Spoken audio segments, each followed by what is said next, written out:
외국에 시집간 공주는 가장 비극적인 운명을 맞이했습니다. 그녀의 남편은 그녀가 결혼한 직후 그녀를 제물로 죽였습니다. 평화를 위한 결혼은 왕조의 통치자와 소수민족이 다양한 목적과 이익을 위해 맺는 정치적 결혼입니다. 이는 중국 역사에서 매우 흔한 정치 전술입니다. 예를 들어 왕조주는 한나라 원제를 후회하게 했고 당나라의 문성공주는 당나라와 티베트의 우호를 증진시켜 후세에 칭찬받는 좋은 결혼이 되었습니다. 국가 이익을 위해 이는 좋은 결혼입니다. 외국에 시집간 공주들이 무엇을 바랐든 선택의 여지가 없었다. 왕조의 왕족의 자식으로서 그들은 나라를 위해 희생해야 했다. 당나라 때 외국 왕자와 결혼한 공주가 있었는데 결혼 직후 남편에게 잔혹하게 살해당했습니다. 그녀는 이방공주였습니다. 이방공주는 당나라 현종의 손녀였다. 그녀는 현종 황제에 의해 이방공주로 명명되었고 서씨와 결혼했다. 시족에 대한 언급은 드물지만 그들은 당나라에서 언제나 중요한 역할을 했으며 심지어 거란족보다 더 높이 평가받기도 했습니다. 희씨가 당나라에 항복한 후 당나라는 이엔충을 라오러주 태수와 화이신왕으로 임명했습니다. 천보 4년 당나라 현종은 손녀를 의방공주로 명명하고 이연충과 혼인시키며 혼인정책을 통해 이연충을 사로잡았다. 이처럼 그토록 섬세한 공주는 결혼 행렬에 동참하여 몹시 추운 북쪽 국경 땅으로 가서 국경 밖의 야만인 남편과 결혼하게 되었습니다. 고향이 점차 떠내려가는 것을 마주한 이방 공주의 두려움과 슬픔은 상상할 수 있다.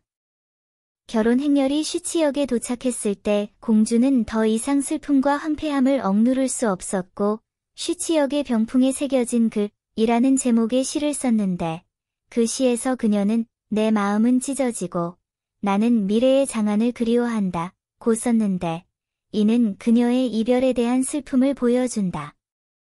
우리가 아는 바와 같이 당나라 시대의 국가 간 결혼은 무력을 통해 평화를 이룬 후 두 이웃나라 사이의 관계를 강화하기 위해 이루어졌습니다. 따라서 당나라의 결혼은 기본적으로 두 가지 유형이 있었습니다. 1. 양측은 기본적으로 평등하고 우호적입니다. 2. 당나라는 공주와 결혼할 수 있는 유리한 입장에 있었습니다. 이 논리에 따르면 강력했던 당나라의 시집간 공주인 의방공주는 높은 지위에 있어야 했고 서나라에서 좋은 대우를 받았어야 했습니다. 불행히도 이판공주는 너무나 불운했습니다. 당나라의 장군 장수귀와 이이가 거란과 희나라를 물리친 후 거란과 희나라가 당나라에 항복하였고 이 시기에는 비교적 화목한 결혼이 이루어졌습니다. 하지만 알록산에 의해 파괴되었습니다. 당시 당나라 국경을 지키던 안록산은 빠른 성공을 갈구하고 공적을 쌓고자 안달이 나서 전반적인 상황을 무시하고 거란과 희를 죽이고 약탈하여 이미 당나라에 항복한 거란과 희가 반란을 일으켰다. 이염충은 의방공주와 결혼한 뒤 그 자리에서 그녀의 목을 베어 제물로 바쳐 당나라에 맞서겠다는 결의를 보였다. 고대 여성의 운명은 이미 비극적이었고 황실의 여성의 운명은 더욱 비극적이었습니다. 그들은 항상 두 나라의 정치에서 협상의 대상이 되었습니다. 이방공주와 같은 여성이 외국인과 결혼하는 것은 비극이었습니다. 두 나라의 관계가 좋으면 공주가 결혼하기가 더 쉬울 것이다. 두 나라 사이의 관계가 악화되면 결혼한 공주가 폭풍의 중심에 서게 되는 첫 번째 사람이 될 것입니다. 국가의 정치적 이익을 위해서는 언제나 공주보다 그들이 우선합니다.